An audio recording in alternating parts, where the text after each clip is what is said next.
आज का पेपर जो है हम डिस्कस करेंगे सोशल साइंस का। और ये आपका एग्ज़ाम जो है लास्ट रहेगा, क्लास 8th है और ये समर स्कूल का है।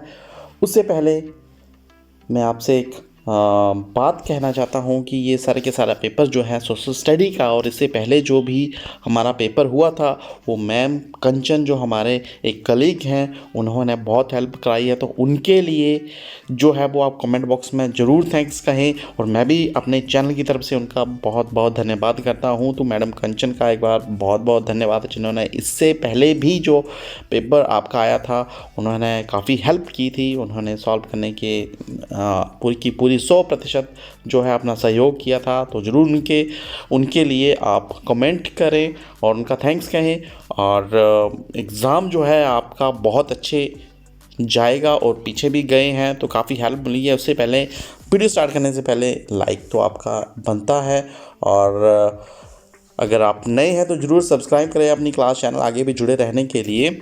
स्टार्ट करते हैं हम हमारा फर्स्ट क्वेश्चन। तो इंस्ट्रक्शन आप पढ़ सकते हैं, 2022 का ये पेपर है। पार्ट ए में आपकी जो है वो ऑब्जेक्टिव टाइप क्वेश्चन आएंगे, 1 to 10 मार्क्स के आएंगे। तो सबसे पहले इंपॉर्टेंट क्वेश्चन है, भारत छोड़ो आंदोलन कब शुरू हुआ? तो बहुत इंपॉर्टेंट है एज कम्पिटिटिव व्यू के लिहाजे से भी। तो सन 1942 ईस्वी में 1942 में जो है भारत छोड़ो आंदोलन जो था वो स्टार्ट हुआ था। प्लासी की लड़ाई हुई कब हुई थी? तो ऑप्शन आपके सामने है। ये भी क्वेश्चन बहुत बार आता है तो मे बी इस बार भी आए। तो सन 1757 में जो है वो ऑप्शन डी आप देख पा रहे होंगे। तो ये बिल्कुल आपकी सही है। एंड नेक्स्ट क्वेश्चन जो है हमारा, भारत का अंतिम गवर्नर जनरल कौन था? तो लॉर्ड माउंटबेटन जो थे वो लास्ट हमारे गवर्नर जनरल थे। ओके। एंड नेक्स्ट क्वेश्चन जो है हमारा, आर्य समाज के संस्थापक थे। तो आर्य समाज के संस्थापक कौन थे? राजा राम मोहन राय, ईश्वर चंद्र विद्यासागर, स्वामी दयानंद। तो यहाँ पे जो है वो ऑप्शन सी आपके पास बिल्कुल सही है। और अगर आप साथ साथ में रिवीजन करें तो मुझे ज़रूर कमेंट बॉक्स में ये भी बताएं कि मेरे इतने मार्क्स जो हैं वो क्वेश्चन में मेरे बनते हैं। तो विटिकल्चर का मीनिंग क्या है? तो उसका मीनिंग जो है that is cultivation of grapes, mean to say that is अंगूरों की जो है वो खेती करना ही और विटिकल्चर का जो है एक मीनिंग है, right. And next question number 5, renewable resources are, नवीकरणीय संसाधन हैं सौर ऊर्जा, पवन ऊर्जा, जल विद्युत ऊर्जा या सभी? तो आपके जो हैं सारे के सारे जो हैं ये ऑप्शन डी वाला जो है, यानी कि सौर ऊर्जा, जल विद्युत और पवन ऊर्जा जो हैं सारे के सारे नवीकरणीय या रिन्यूएबल रिसोर्सेज हैं। Okay. And next question number 7 जो है कौन से 3 कारक हैं जिनमें जनसंख्या परिवर्तन होता है? तो ऑप्शन आपके सामने है, साथ साथ में आप भी टिक लगाएं। तो जन्म, मृत्यु और प्रवास से जो है जनसंख्या में परिवर्तन जो होता है, ऑप्शन बी आपका जो है बिल्कुल सही है। एंड नेक्स्ट क्वेश्चन की तरफ हम आगे बढ़ें। लोकसभा के सदस्यों का कार्यकाल कितना होता है? 4 वर्ष, 6 वर्ष, 5 वर्ष, 3 वर्ष? तो लोकसभा जो होता है कार्यकाल उसमें होता है हमारा 5 वर्ष का। जिस तरह से हमारा विधानसभा या विधायकों का होता है ठीक वैसे ही लोकसभा के सदस्यों का भी वैसे का वैसा ही होता है। तो भारत में गेहूं उगाई जाती है ग्रीष्म ऋतु, वर्षा ऋतु, शीत ऋतु, बसंत ऋतु। तो ये चीज़ जो है आप अपनी साइंस में भी पढ़ चुके हैं। तो इसका जो सही answer that is winter season में। ओके। आजकल जो है गेहूं उगी हुई है। भारत का उच्चतम न्यायालय स्थित है, बहुत इजी क्वेश्चन है, शिमला, दिल्ली, मुंबई, चंडीगढ़ में कहाँ पे है? जल्दी से टिक कीजिए भैया। तो आपका जो सही आंसर है क्वेश्चन नंबर 10 का दैट इज़ हमारे दिल में बसी हुई, दिल की धड़कन में दिल्ली। होप आपके 10 क्वेश्चन मैं चाहता हूँ कम से कम आपके 7, 8, 10 क्वेश्चन ज़रूर आप खुद कर पाए होंगे। तो आगे इस कारवां को हम बढ़ाते हैं, और उससे पहले अगर आप नए हैं तो ज़रूर सब्सक्राइब करें अपनी क्लास चैनल को आगे भी बने रहने के लिए, और वीडियो को लाइक ज़रूर करें और शेयर अपने फ्रेंड में ज़रूर करें। वास्को डी गामा कौन थे? तो वो एक फर्स्ट यूरोपियन थे, यानी कि पुर्तगाली यात्री थे। तो क्वेश्चन नंबर 2 जो है, जेम्स मिल कौन था? तो वो स्कॉटिस्ट इकोनॉमिस्ट पॉलिटिकल और फिलोसफर भी था। और शांति निकेतन की स्थापना किसने की? शांति निकेतन की स्थापना जो रविंद्रनाथ टैगोर जी ने की। भारत को ब्रिटिश शासन से कब मुक्ति मिली? बहुत इजी क्वेश्चन है। जब हमारा देश आज़ाद हुआ 14 नहीं भैया 15 अगस्त, 14 को तो पाकिस्तान हुआ था, 15 अगस्त 1947 को, एक दिन पहले हमारे से एडवांस में हो गया था। 1999 में विश्व की जनसंख्या कितनी थी? लगभग 6 अरब। आपकी सुविधा के लिए आंसर मैंने यहाँ पे लिखे हुए हैं, तो यहाँ पे आप देख सकते हैं। हिमाचल प्रदेश में लोकसभा की कितनी सीटें हैं? आपने ये याद रखना, हिमाचल प्रदेश में 4 लोग, बड़े बड़े लोग रहते हैं, तो 4 हैं। ओके, एक और क्वेश्चन आ गया है, पीसी कल्चर से आप क्या समझते हैं? तो पीसी कल्चर का मीनिंग क्या होगा? तो बहुत इजी कल्चर है, बहुत ही इजी क्वेश्चन है। तो इसके लिए मैं आपको छोटा सा होमवर्क देता हूँ। जैसे कि नाम से ही क्लियर है, जैसे कि नाम से ही क्लियर हो रहा है, तो मैं समझता हूँ कि आप समझ गए हैं और मुझे कमेंट बॉक्स में इसका आंसर ज़रूर मिलेगा। मैं चाहूँगा कि आप जितने भी देख रहे हैं उनमें से ज़रूर आधे से ज़्यादा जो है वो पीसी कल्चर के बारे में मुझे बताएं। कपास के लिए सर्वोत्तम मिट्टी कौन सी है? कॉटन के लिए भैया, कॉटन के लिए जो है वो कॉटन होता है वाइट कलर का। ओके, याद रखिएगा, कॉटन होता है वाइट कलर का, आपने देखा होगा। तो कॉटन जो है वो ब्लैक यानी कि काली मिट्टी या लेटराइल सॉइल में जो है वो ग्रो करती है। तो आप इससे भी याद रख सकते हैं, वाइट एंड ब्लैक का कॉम्बिनेशन है, तो क्वेश्चन आ भी सकता है, इम्पोर्टेंट है। एंड नेक्स्ट क्वेश्चन, भारतीय संविधान सभा के अध्यक्ष कौन थे? बहुत ही ज़्यादा इंपॉर्टेंट क्वेश्चन है, और ये अगर आप जॉब के लिए कंपटीशन लड़ेंगे तब भी यही क्वेश्चन आएगा, तो आज से ही इसे पक्का कर लें। तो संविधान सभा के हमारे अध्यक्ष थे डॉक्टर राजेंद्र प्रसाद जी थे। इसमें कई बार कन्फ्यूज़न हो जाता है, भीमराव अंबेडकर। तो यहाँ पे सभा के अध्यक्ष जो थे वो यही थे। ओके, तो बिशप की सबसे बड़ी गैस त्रासदी कहाँ हुई थी? जी हाँ, बहुत ही दुख भरी घटना थी, भोपाल में हुई थी।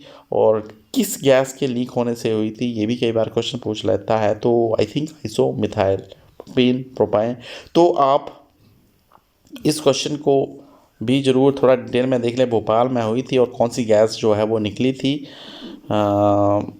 नेक्स्ट क्वेश्चन जो है खालिस्तान, ठीक है। तो आगे बढ़ने से पहले मैं एक चीज़ और आपको बता दूं, हमारे जो 5 मार्क्स के खालिस्तान हैं इनको कंटिन्यू करने से पहले एक मेरा ब्लॉगिंग चैनल है हिमाचली पहाड़ी ब्लॉगर, उसमें मैं आपको लिंक डिस्क्रिप्शन में दे रहा हूं और आप आइकन भी ऊपर देख रहे होंगे, तो उसे भी ज़रूर सब्सक्राइब करें, उसे भी सपोर्ट करें जिस तरह आपने अपनी क्लास को सपोर्ट किया है। मैं चाहूँगा कि अगर आपको वीडियो अच्छा लगता है, मेरी हेल्प मिलती है और मुझसे जुड़े रहने के लिए एक नई सीरीज़ में वहाँ पे ज़रूर सब्सक्राइब करें।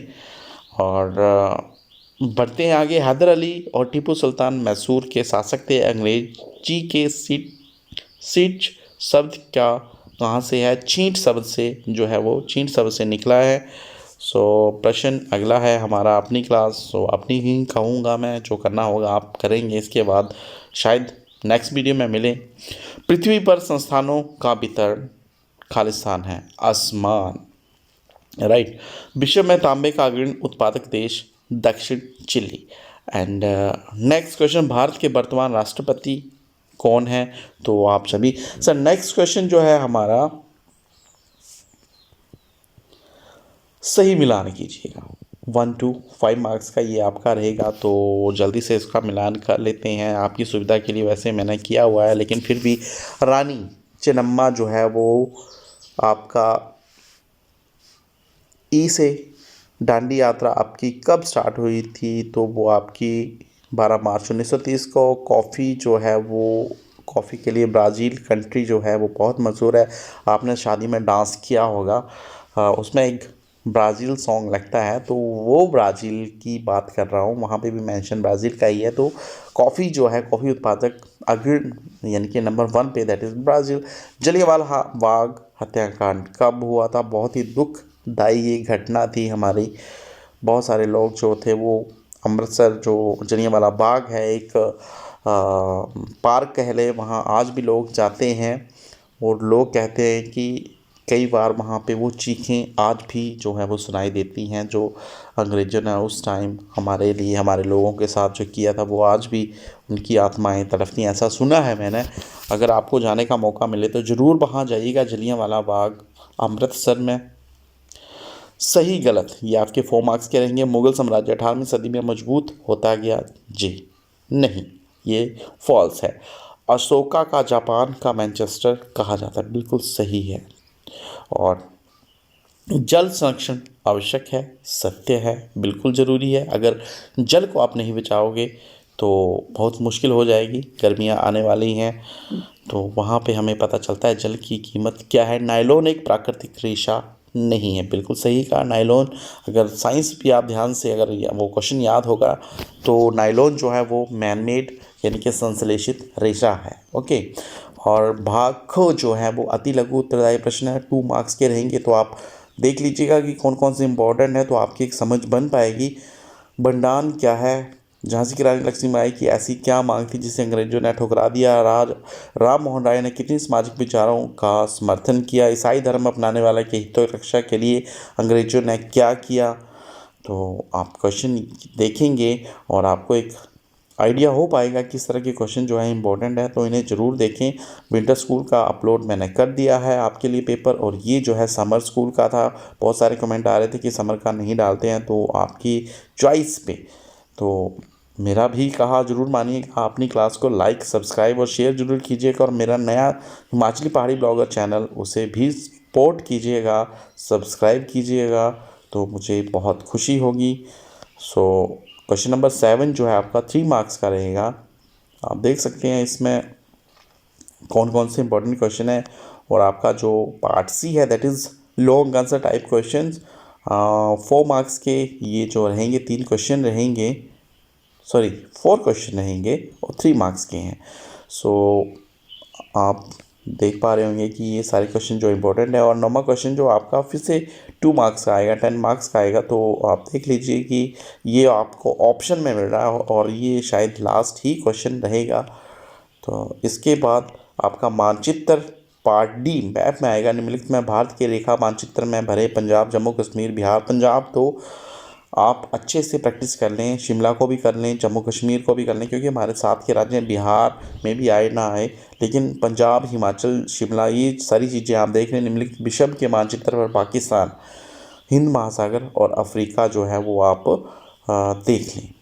सो इसके बाद आप हमारा जो साथ एक बना रहे, अपनी क्लास को सब्सक्राइब ज़रूर करें और आप अच्छे मार्क्स से पास हों, अच्छे मार्क्स आए आपके, और अच्छे से स्टडी करें, खूब पढ़े लिखें।